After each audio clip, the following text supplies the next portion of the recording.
Bunuh diri dengan mengkonsumsi obat. Bab 536. Pria bernama Mars itu, dia mana mungkin tidak membencinya. Setelah itu dia pun merencanakan bagaimana menghancurkan Mars. Setelah usaha selama bertahun-tahun, dia akhirnya berhasil membuat Mars membayar semua ketidaktanggungjawaban yang dia lakukan dulu.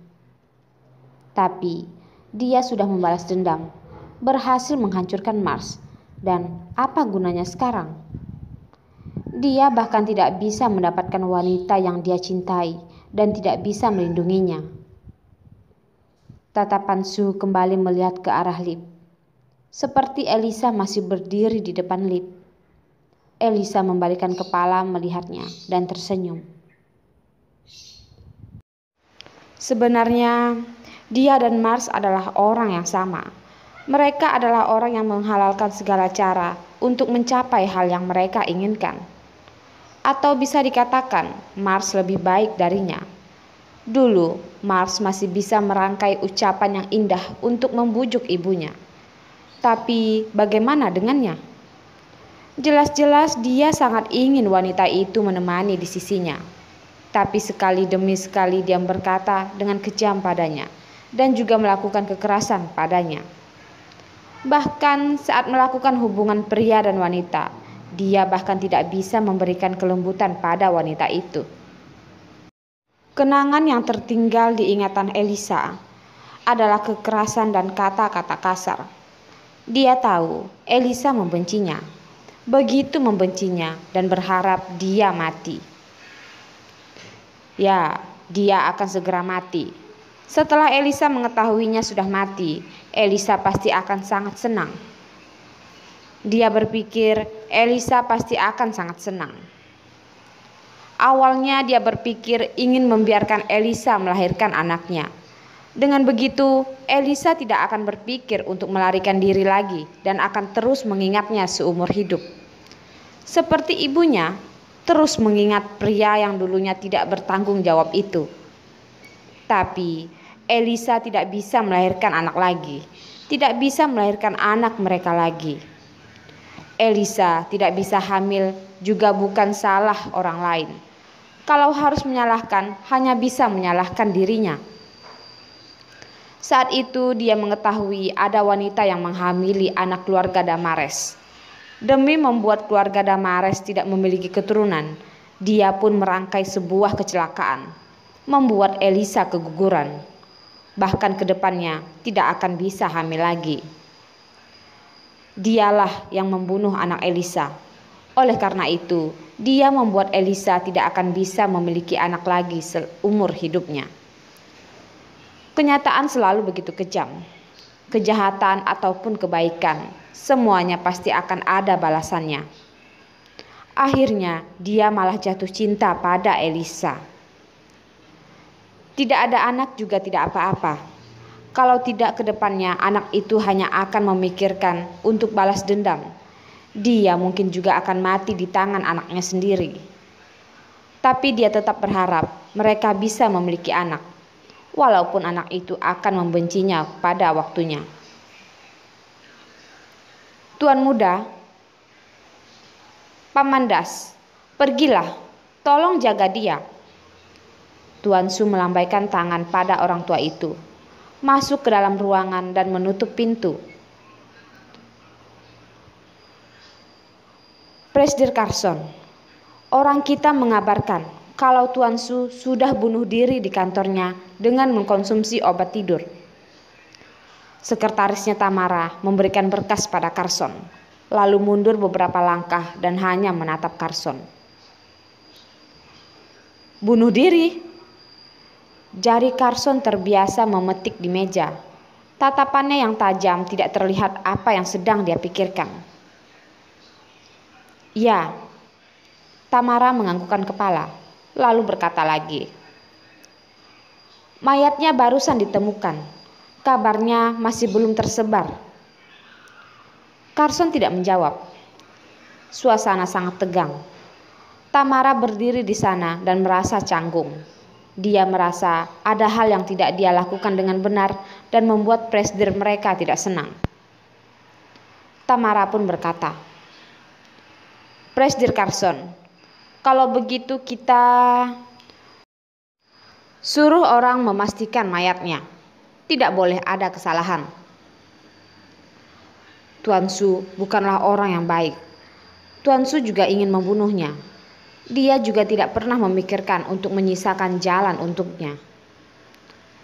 Rencana Tuan Su untuk membunuhnya ada pertama kali, pasti akan ada kedua kalinya. Carson adalah orang yang tidak akan meninggalkan kekhawatiran untuk dirinya sendiri. Namun dia tidak menduga kalau Tuan Su itu begitu lemah. Dia barusan saja mulai ingin menghabisinya. Tuan Su malah sudah bunuh diri dengan mengkonsumsi obat. Benar-benar tidak tahu Tuan Su itu ingin membunuhnya. Sebenarnya mendapatkan keberanian dari mana? "Baiklah, aku akan segera memerintahkan mereka." Tamara menerima perintah dan berkata lagi, "Presdir Carson, orang yang kamu suruh aku mencarinya sudah aku temukan." "Siapa?" tanya Carson. Belakangan ini terlalu banyak masalah. Seketika Carson tidak ingat dia menyuruh Tamara mencari siapa. Tamara berkata,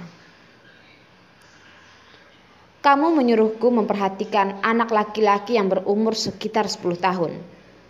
Beberapa hari yang lalu, saat aku pergi mengurus sesuatu, aku bertemu dengan sepasang suami istri yang meninggal karena kecelakaan. Mereka meninggalkan seorang anak laki-laki. Anak laki-laki itu tidak ada keluarga lagi, dan latar belakang keluarganya sangat bersih. Jadi aku pun membawanya pulang ke rumah.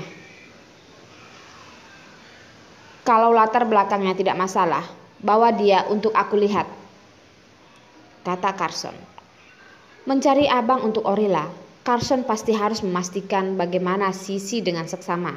Itu adalah orang yang akan menemani Orilla tumbuh dewasa. Sebelum pulang ke rumah, Carson bertemu dengan anak laki-laki yang Tamara katakan tadi. Anak laki-laki itu sangat kurus, tidak tinggi dan hitam, membuat sepasang matanya terlihat begitu besar di wajahnya. Kelihatannya memang sekitar umur 10 tahun. "Siapa namamu? Berapa usiamu?" Terhadap orang asing, Carson sangat jarang berbicara dengan nada yang begitu lembut. "Namaku..." Anak kecil itu belum berkata dan sudah bersembunyi di belakang tubuh Tamara. Kedua tangannya menarik baju Tamara dengan erat. Carson terlihat terlalu mengerikan. Walaupun dia sudah lebih lembut, tapi tetap saja tidak bisa menunjukkan kelembutan yang bisa ditunjukkan pada Orilla. Anak laki-laki itu menatapnya. Sepasang mata yang terang itu terlihat ketakutan. Ya, dia sedang ketakutan. Dia takut dengan pria tinggi yang ada di hadapannya. "Shawn, jangan takut. Dia adalah orang yang baik." Tamara mengelus kepala anak laki-laki itu dan mencoba untuk mendorongnya ke depan. Anak laki-laki itu tidak ingin mendekat. Carson juga tidak memiliki kesabaran itu. Tamara buru-buru menjelaskan keadaan anak laki-laki itu. "Presdir Carson, Shawn menyaksikan kecelakaan orang tuanya sendiri. Jadi dia sangat terkejut. Sampai sekarang dia sangat takut dengan orang asing." Anak laki-laki itu tidak ingin mendekatinya. Carson juga tidak ingin memaksanya. Sambil melambaikan tangan, dia berkata, "Pergi cari keluarga baik dan serahkan dia pada mereka." "Ayah," tiba-tiba Shawn berkata. Panggilan ini hanya dipanggil oleh Orilla. Tiba-tiba mendengar orang lain juga memanggilnya ayah. Carson pun mengerutkan dahi. "Ayah, aku tidak mau pergi." Mendengar ingin menyuruhnya pergi, anak laki-laki itu tiba-tiba berdiri lurus dan berkata. Jelas-jelas dia begitu takut sampai tubuhnya gemetaran. Tapi dia malah menegakkan badan menatap Carson dengan matanya yang besar. Melihat keteguhan tatapan anak itu, Carson pun teringat dengan Orillanya. Terakhir kali saat mereka bertemu dengan Hansel yang terluka, Orilla juga menyuruhnya menyelamatkan abang Hanselnya. Kalau Orilla ada di sini, dia pasti akan menyuruh ayahnya untuk menerima abang ini, kan? Carson menunduk di sisinya, berusaha melembutkan suaranya. Kalau begitu, beritahukan padaku, siapa namamu? Berapa usiamu? Namaku Sawen. Tahun ini berusia 11 tahun. Anak itu menggigit bibir dan berkata lagi, kedepannya kamu adalah ayahku. Mendengar perkenalan diri Sawen, dia pun teringat dengan Orilla yang ada di rumah. Tatapan Carson tanpa sadar menjadi semakin lembut. Dia pun berkata, baik, kalau begitu, hari ini pulang denganku untuk bertemu dengan ibu dan adikmu. Carson kalau tidak ingin mengadopsi anak, tapi kalau dia sudah mengadopsinya, maka mereka akan membesarkannya dengan baik, seperti keluarga Tanjaya memperlakukan Epa.